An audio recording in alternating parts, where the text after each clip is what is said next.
Morning बच्चों।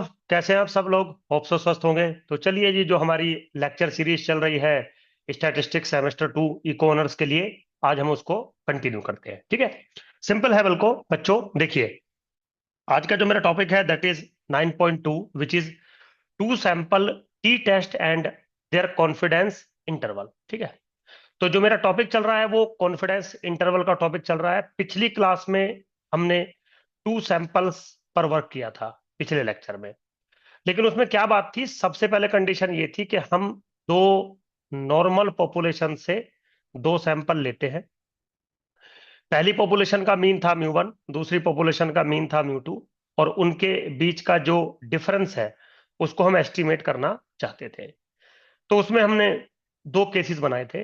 पहला case ये था कि जो पेरेंट पॉपुलेशन है वो नॉर्मल है और जो पॉपुलेशन के वेरिएंसेस हैं वो नॉन है। तो हमने एक इंटरवल एस्टिमेशन क्रिएट किया था। फिर हमने वहां पे केस बनाया था कि मान लीजिए पेरेंट पॉपुलेशन नॉर्मल है या नॉर्मल नहीं भी है, और उनके जो पॉपुलेशन के जो वेरिएंसेस हैं σ1² एंड σ2², वो अननोन है। हमें उनके बारे में कोई जानकारी नहीं है। बट वहां पे हमने कंसिडर किया था कि जो सैंपल साइज है वो लार्ज है। ठीक, तो by the CLT, sample size large होने की वजह से बाय द सीएलटी हम नॉन नॉर्मल पॉपुलेशन को भी अप्रोक्सीमेटली नॉर्मल में कन्वर्ट कर लेते हैं, और हमने पॉपुलेशन के वेरिएंस के प्लेसेस पर उनके अनबायस एस्टिमेटर्स यानी कि सैंपल के वेरिएंसेस का इस्तेमाल किया था और इंटरवल एस्टिमेशन बना दिया था। बट आज की क्लास का सीन ये है कि सपोज मान लीजिए मेरी पेरेंट पॉपुलेशन तो नॉर्मल है, जिनके मीन्स मुझे पता है म्यू 1 और म्यू 2 है, वेरिएंस है σ1² और σ2²। बट पॉपुलेशन के जो वेरिएंसीज है वो अननोन है and sample size are small. Means किसी भी एक सैंपल का साइज स्मॉल है या दोनों सैंपल्स के जो साइज है वो स्मॉल है। तो आप अगर सैंपल साइजेस स्मॉल है तो पॉपुलेशन के वेरिएंस के प्लेस पर सैंपल का वेरिएंस यूज करके आप अप्रोक्सीमेटली नॉर्मल का इस्तेमाल नहीं कर सकते, क्योंकि सीएलटी नहीं लगा सकते। सीएलटी तभी लगता है जब सैंपल का जो साइज होता है मेरे बच्चों वो लार्ज होता है। अब यहां तो लार्ज है नहीं, तो क्या इस केस में हम इंटरवल एस्टिमेशन नहीं बना सकते? बिल्कुल बना सकते हैं इस केस में भी। बस क्या होगा कि स्टैंडर्ड जेड वेरिएट ना बन के टी वेरिएट बनेगा। जो टेस्ट स्टैटिस्टिक्स आप इस्तेमाल करेंगे वो टी होगा, और टी डिस्ट्रीब्यूशन, टी स्टैटिस्टिक्स मैं आपको ऑलरेडी पढ़ा चुका हूं। तो ये जो केस है हमारा वो क्या है, पहले आप समझिए। केस ये है कि let x1 x2 dot dot xm follow करता है नॉर्मल म्यू 1 कोमा σ1² आई एक सैंपल मैंने ले लिया किसी पहली पॉपुलेशन से। ठीक है, फिर एंड एक another sample y1 y2 up to dot dot yn मैंने ले लिया normal population with mean mu 2 and variance σ2² आई कोई प्रॉब्लम नहीं है। ये जो दोनों सैंपल मैंने आपके सामने लिखे हैं ये दोनों आपस में इंडिपेंडेंट है, इंटरनली भी इंडिपेंडेंट है ये, और बिटवीन द सैंपल्स जो ऑब्जर्वेशंस है वो भी इंडिपेंडेंट है। लेकिन यहां पे क्या सीन है, but σ1² and σ2² are unknown and sample sizes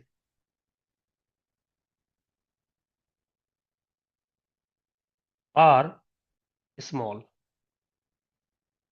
ठीक है, जो सैंपल साइजेस हैं वो स्मॉल है।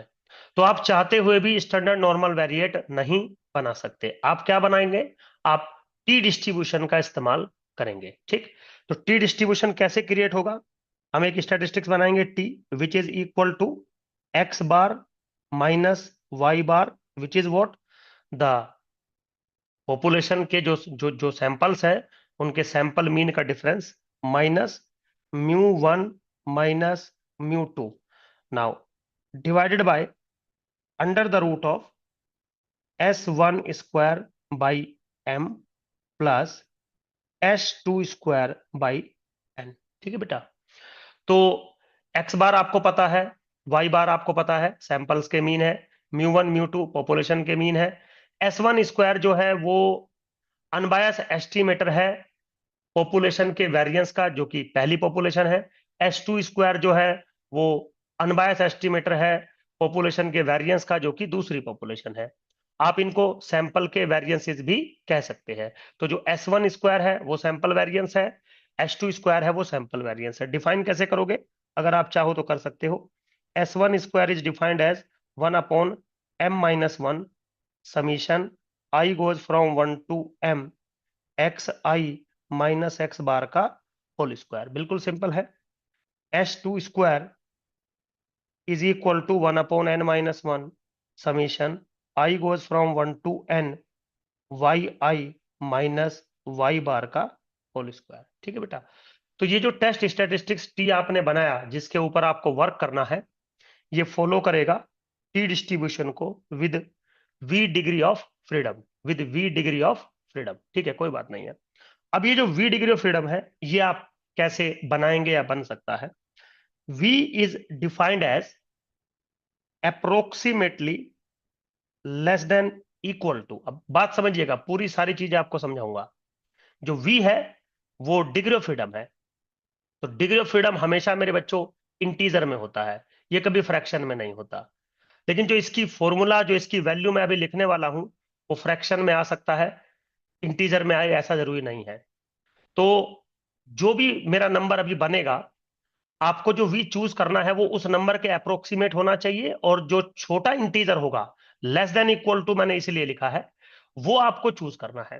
तो फॉर्मूला क्या है, फॉर्मूला है S1 square by m plus S2 square by n का whole square divided by S1 square by m का whole square divided by m-1 plus S2 square by n का whole square divided by n-1। आप इसको ऐसे भी लिख सकते हैं, सिंपल है बिल्कुल। Standard error in sample mean x bar का whole square plus standard error in y bar का होल स्क्वायर का total square divided by standard error in x bar की power 4 divided by m-1 plus standard error in y bar की power 4 divided by n-1। ऐसा क्यों लिख सकते हैं, क्योंकि स्टैंडर्ड एरर इन एक्स बार जो होती है वो एस्टिमेटर होता है sigma square by sample size का। तो यानी कि ये बराबर होगा S1 स्क्वायर बाई m का, है ना।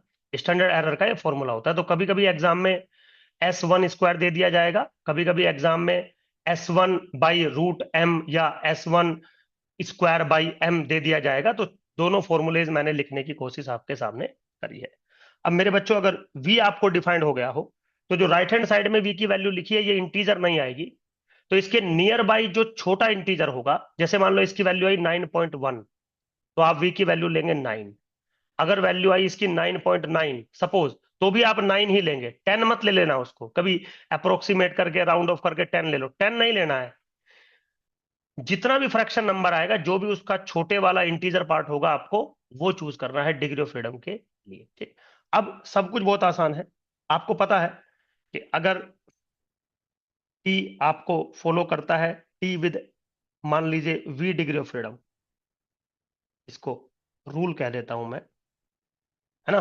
तो आपको पता है the probability that T minus expectation of T divided by standard error in T, the modulus value is less than equal to T α/2 with we degree of freedom बराबर होता है 1 - α के। ये स्टैंडर्ड रूल है जो सबके लिए वैलिड है। ठीक। सो अगर मैं इस रूल को अपने मेन फॉर्मूले पे लगाऊं, तो probability that modulus value of x bar minus Y bar minus μ1 minus K mu two divided by under the root of S1 square by m plus S2 square by n is less than equal to T alpha by two v degree of freedom बराबर बनेगा 1 minus alpha के। ठीक है, इसको थोड़ा सा आप extend करेंगे तो probability that x bar minus Y bar minus K T alpha by two at v degree of freedom into S X Y, अभी डिफाइन कर देंगे एस एक्स वाई को, is less than equal to mu one minus mu two is less than equal to X bar minus Y bar plus T alpha by two at v degree of freedom into S X Y which is equal to 1 minus alpha, where S X Y is nothing but under the root of s1 square by m plus s2 square by n।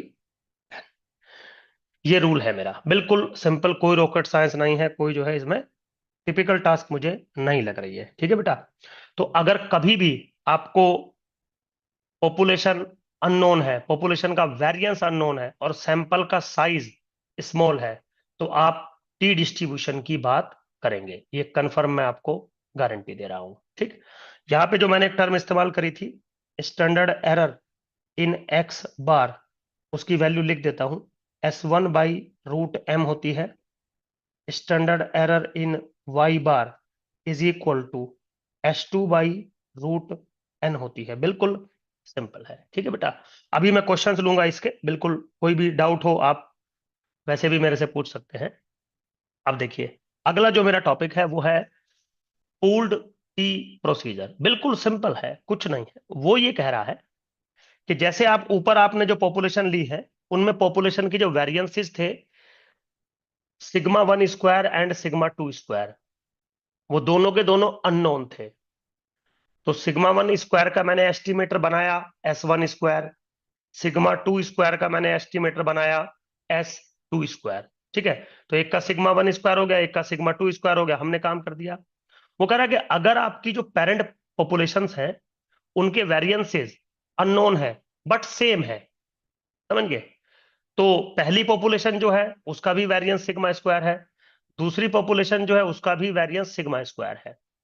तो यहाँ पे जो पहली population का variance है उसको तो आप एस्टिमेट करोगे S1 स्क्वायर से, दूसरी पॉपुलेशन का जो सिग्मा स्क्वायर है उसको एस्टिमेट करोगे सिग्मा टू स्क्वायर से।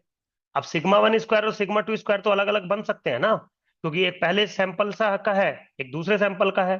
तो वो कहता है कि आप जबकि आपको एस्टिमेट करना है सेम चीज सिग्मा स्क्वायर, तो वो कहता है कि आप एक काम कर लो, इन S1 स्क्वायर और S2 स्क्वायर दोनों का पूल्ड इफेक्ट ले लो। पूल्ड का मतलब है कंबाइंड इफेक्ट ले लो, है ना। तो जो सिग्मा स्क्वायर का जो एस्टिमेटर बनेगा उसमें आप S1 का यूज भी कर लो और S2 का यूज भी कर लो। तो जहां आप S1 S2 दोनों का इस्तेमाल कर रहे थे, हम वहां पे इनके पूल्ड मीन का इस्तेमाल करेंगे। ठीक, तो केस क्या बनेगा, पूल्ड टी डिस्ट्रीब्यूशन बनेगा। तो कब बनेगा pooled T distribution, if sigma one square is equal to sigma two square is equal to sigma square but unknown. ठीक है बेटा, बट अननोन, तो पता नहीं है मुझे, then we use common estimator SP square, suppose I denote it SP square of sigma square defined as कैसे define करेंगे, SP square is equal to m minus 1 S1 square plus n minus 2 S2 sorry n minus 1 S2 square divided by m plus n minus 2। ये मैंने क्या किया, S1 square और S2 square को pooled कर दिया, तो पूल्ड सैंपल वेरिएंस हो गया जो कि एस्टिमेटर है सिग्मा स्क्वायर का। तो अब मैं ना तो S1 का इस्तेमाल करूंगा ना तो S2 का इस्तेमाल करूंगा, मैं क्या इस्तेमाल करूंगा, SP स्क्वायर का इस्तेमाल करूंगा। तो मेरे बच्चों यहां पे जो टी डिस्ट्रीब्यूशन बनेगा टी, वो बनेगा X bar minus Y bar minus mu 1 minus mu 2 divided by S P into under the root of 1/m+1/n, and this follow t distribution with m+n-2 degree of freedom. ठीक है, तो मान लीजिए इसको आप ब्रैकेट में कर दीजिए v के बराबर। ठीक है, so 1 minus alpha into 100% confidence interval for mu 1 minus mu 2 is क्या बनेगा? जैसा कि आपको पता है एक्स बार माइनस वाई बार, ठीक है, minus T alpha by 2 with v degree of freedom into S P under the root of 1/m+1/n।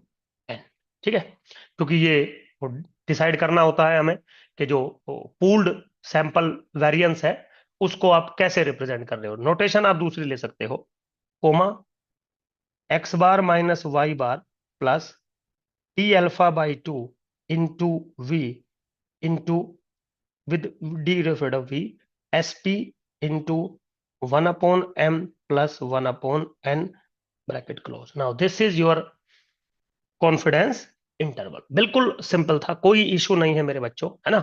तो पूल्ड है कि पूल्ड नहीं है, बस आपको थोड़ा सा देखना है। अब क्वेश्चंस देखिए, क्वेश्चन क्या है?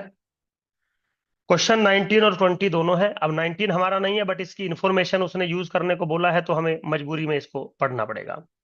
कह रहा suppose mu 1 and mu 2 are true mean stopping distance at 50 mph for cars for a certain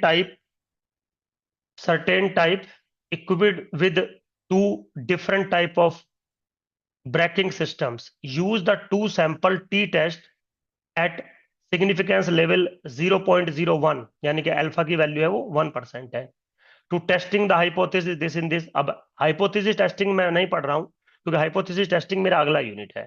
ठीक, हो सकता है उस यूनिट में भी हम ये सेम क्वेश्चन यूज करें। फॉर द फॉलोइंग डाटा, अब जो डाटा दिया है वो सुन लीजिए। पहला जो पॉपुलेशन है उसका सैंपल साइज है M6, सैंपल मीन है 115.7, S1 यानी कि सैंपल का जो स्टैंडर्ड डेविएशन है वो है 5.03। दूसरे सैंपल की अगर बात करें तो सैंपल का साइज है 6, सैंपल का मीन है 129.3 और S2 है 5.38। अब वो क्वेश्चन में कह रहा है कि क्वेश्चन नंबर 20 में कह रहा है कि use the data of exercise 19 to calculate a 95% confidence interval for the difference between true average stopping distance for cars equipped with system 1 and the car equipped with system 2. Does the interval suggest that precise information about the value of the difference is available? ये बात की बात है।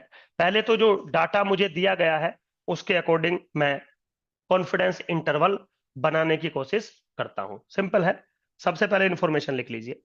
पहले का sample size है 6, पहले का सैंपल मीन है 114.7, S1 है 5.03। ठीक है जी।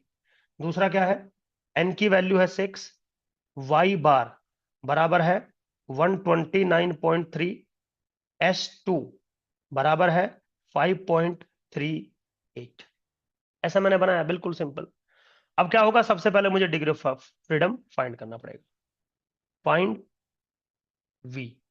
तो V का फॉर्मूला मैंने आपको बता रखा है, क्या है?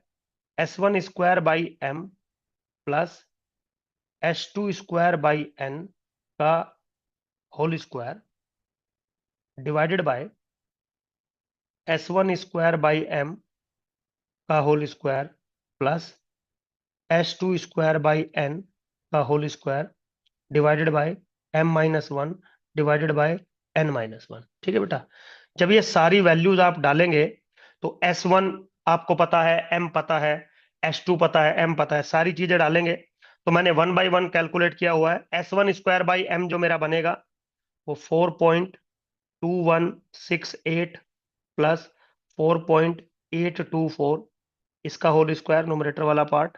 डिनोमिनेटर वाला पार्ट जब करोगे तो 4.2168 का whole square divided by 5 now plus 4.824 का होल स्क्वायर डिवाइडेड बाय 5। जब इसकी वैल्यू को कैलकुलेट करोगे तो 9.96 आएगा। ठीक है बेटा, अब मैंने क्या बोला था, कितना भी आए 9 पॉइंट समथिंग है तो वी आपको 9 लेना है। दिस इंप्लाइज वी आपको किसके बराबर लेना है, 9 के बराबर लेना है। तो डिग्री ऑफ फ्रीडम हो गया आपका 9। ठीक है, चलिए।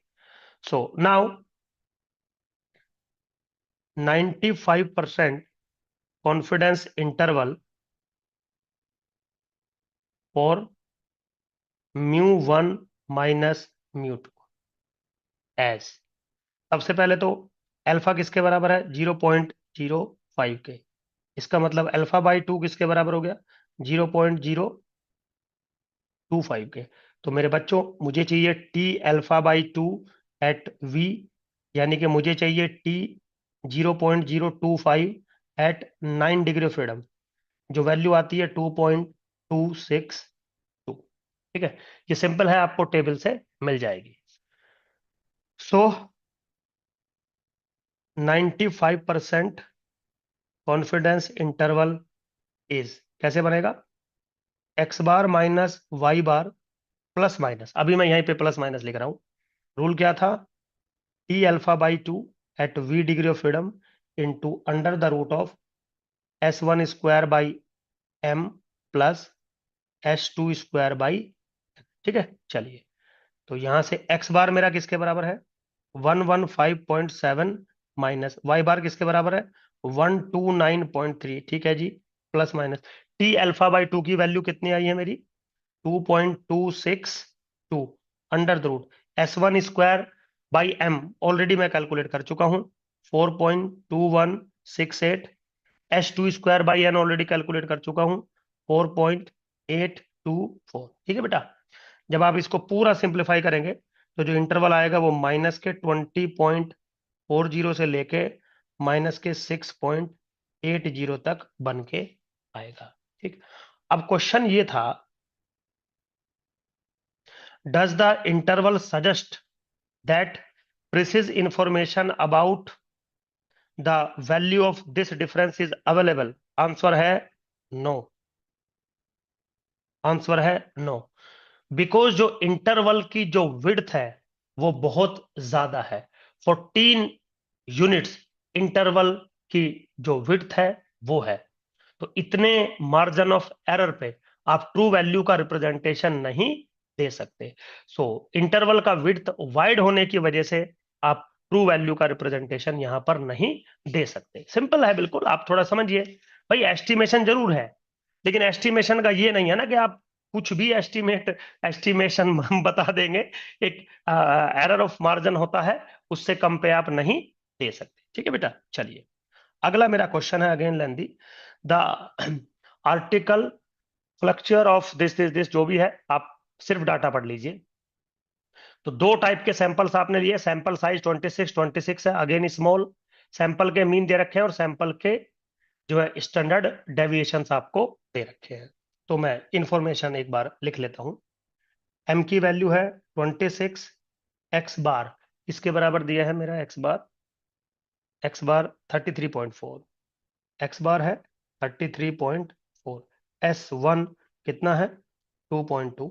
ठीक है, एन की वैल्यू है 26, वाई बार किसके बराबर है 42.8, और मेरे बच्चों S2 किसके बराबर है 4.3। ठीक है, अल्फा किसके बराबर दिया हुआ है 99, यानी कि 1% अल्फा है। तो अल्फा किसके बराबर है 0.01, तो अल्फा बाई 2 किसके बराबर आ गया 0.005।